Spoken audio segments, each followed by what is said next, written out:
오늘 우리가 파헤쳐볼 주제는 바로 매니폴드 분석입니다. 이게 뭐냐면요. 아주 복잡하게 얽혀있는 데이터 속에서 숨겨진 아주 단순한 핵심 패턴을 찾아내는 기술이에요. 요즘처럼 정보가 넘쳐나는 시대에 본질을 꿰뚫어보는 법. 지금부터 저랑 같이 한번 알아보시죠. 자, 이걸 한번 생각해 볼까요? 여기 마구 구겨진 종이가 한 장 있고요. 또 다른 쪽엔 누군가 손으로 대충 쓴 숫자 이미지가 있어요. 이 둘 전혀 상관없어 보이잖아요? 그런데 사실 이 둘 사이에는 정말 놀라운 공통점이 하나 숨어 있습니다. 대체 뭘까요? 네, 정답은 바로 이겁니다. 둘 다 겉으로 보기엔 되게 복잡하고 어지러워 보이지만 그 본질, 그 속을 들여다보면 훨씬 더 단순한 구조를 가지고 있다는 거죠. 오늘 우리가 하려는 게 바로 이거예요. 이 복잡한 껍질을 한꺼풀 벗겨내서 그 안에 숨겨진 진짜 모습을 찾아내는 겁니다. 좋습니다. 복잡함 속에 숨겨진 단순함을 찾는다. 이 아이디어가 바로 매니폴드라는 개념의 출발점인데요. 첫 번째 섹션에서 이 매니폴드가 대체 뭔지 좀 더 자세히 들여다보겠습니다. 자, 이게 바로 핵심 개념 매니폴드입니다. 말이 조금 어렵게 느껴지시죠? 아주 쉽게 말해서요. 데이터들이 막 수백, 수천 차원의 엄청나게 복잡한 공간에 흩어져 있는 것처럼 보여도 가까이서 현미경으로 들여다보듯이 보면 사실은 훨씬 낮은 차원의 단순한 모양, 예를 들면 평면이나 선 같은 형태를 띠고 있다는 뜻이에요. 가장 좋은 비유가 바로 지구예요. 지구는 분명 3차원 공간에 떠 있는 둥근 공이잖아요. 그쵸?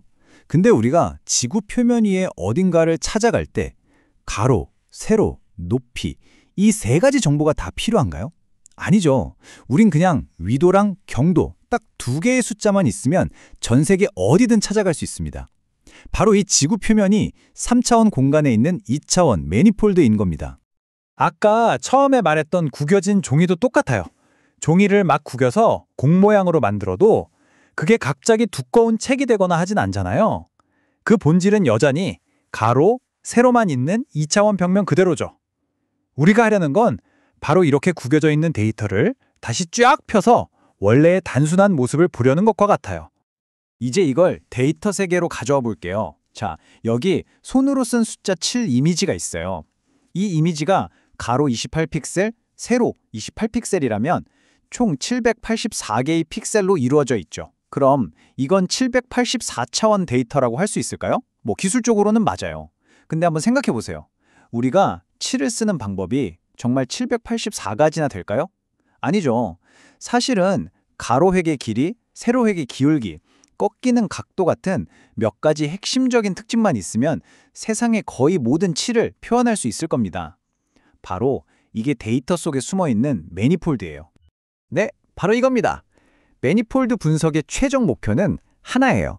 이렇게 복잡하게 얽히고 설켜서 도무지 뭐가 뭔지 모르겠는 고차원 데이터를 잘 펼쳐서 그 안에 숨겨진 진짜 단순한 구조, 즉 본질을 드러내는 것. 이게 전부입니다. 자, 이제 개념은 좀 잡히는 것 같아요. 구겨진 종이를 펼친다. 알겠습니다. 근데 눈에 보이지도 않는 이 데이터라는 건 대체 어떻게 펼치는 걸까요?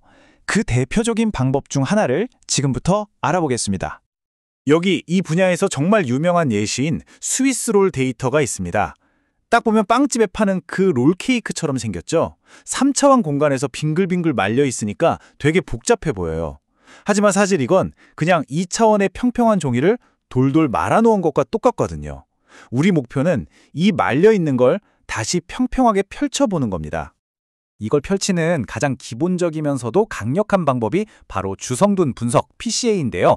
단계를 쉽게 한번 풀어볼게요. 첫째, 데이터점들이 흩어져 있는 이 지도의 딱 한가운데 무게중심을 찾아서 여기가 기준점이야 하고 원점으로 삼는 거예요. 둘째, 데이터가 어떤 방향으로 가장 길게 넓게 퍼져 있는지를 찾는 겁니다. 데이터의 특징이 가장 잘 드러나는 방향이죠. 이걸 어려운 말로 주성분이라고 불러요. 마지막으로 방금 찾은 그 가장 중요한 방향들을 새로운 X축, Y축으로 삼아서 지도를 아예 새로 그리는 겁니다. 그러면 복잡했던 데이터 지도가 훨씬 더 단순하고 보기 쉽게 변하는 거죠.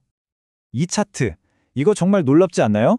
방금 찾은 첫 번째 주성분, 그러니까 데이터가 가장 길게 뻗어 있는 그 방향 하나만으로도 이 스위스롤 데이터가 가진 전체 정보의 무려 95.2%를 설명할 수 있다는 뜻이에요. 나머지 자잘한 방향들은 사실상 거의 무시해도 될 정도라는 거죠. 그래서 결과적으로 가장 중요한 방향 딱 2개만 사용해서 3차원 데이터를 2차원으로 확 줄였는데도 원래 데이터가 가지고 있던 정보의 98.4%를 그대로 보존할 수 있었습니다. 엄청난 압축률이죠? 차원은 줄이면서도 정보 손실은 거의 없는 정말 효율적인 방법입니다. 이렇게 데이터를 효율적으로 펼치는 기술, 정말 대단하죠? 방금 본 PCA는 가장 기본적이면서도 강력한 도구고요. 이거 말고도 더 복잡하게 얽힌 데이터를 푸는 TSN이나 UMAP 같은 여러 기술들이 있어요. 이 모든 기술들이 실제 우리 세상에서 어떻게 활약하고 있는지 한번 쭉 훑어보겠습니다. 우리가 매일 쓰는 스마트폰의 얼굴 인식 기능 있죠? 그게 바로 이 원리예요. 수만 개나 되는 얼굴 픽셀 데이터를 일일이 비교하는 게 아니고요. 눈 사이의 거리, 코의 길이, 입의 모양 같은 몇 가지 핵심 특징, 즉 저차원의 매니폴드를 찾아서 사람을 구별해내는 겁니다. 의학 분야에서는 거의 혁명을 일으키고 있어요.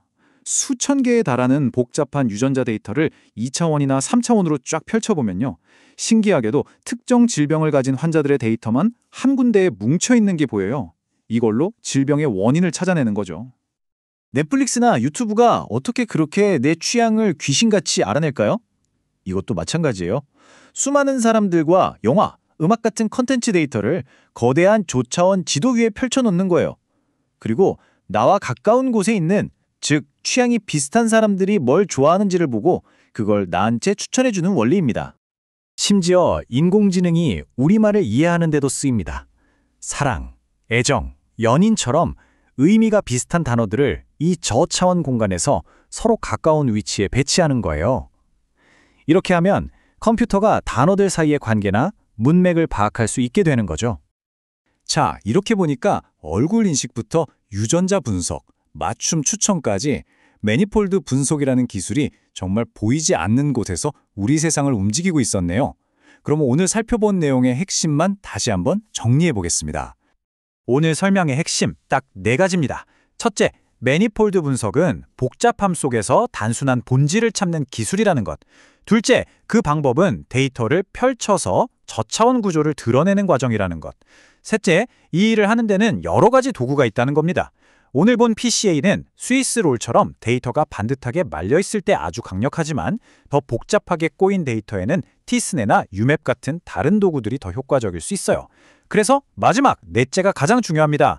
내 데이터가 어떻게 생겼는지, 내가 풀고 싶은 문제가 뭔지에 따라서 최적의 도구를 잘 선택하는 것. 이게 바로 핵심입니다. 자, 이제 진짜 마지막입니다. 한 걸음 더 물러나서 이 모든 것이 우리에게 어떤 의미를 주는지 한번 생각해보죠. 우리가 사는 이 세상은 그 자체로 어마어마하게 복잡한 데이터 덩어리라고 할 수 있죠. 어쩌면 복잡한 경제 현상이나 알 수 없는 사회적 관계, 심지어는 인간의 의식 같은 것들도 사실은 아직 우리가 펼쳐보지 못한 어떤 단순한 매니폴드 구조를 그 안에 숨기고 있는 건 아닐까요? 여러분은 어떤 복잡함 속에서 단순한 진실을 찾아보고 싶으신가요? 이 질문을 남겨드리면서 오늘 설명을 마치겠습니다.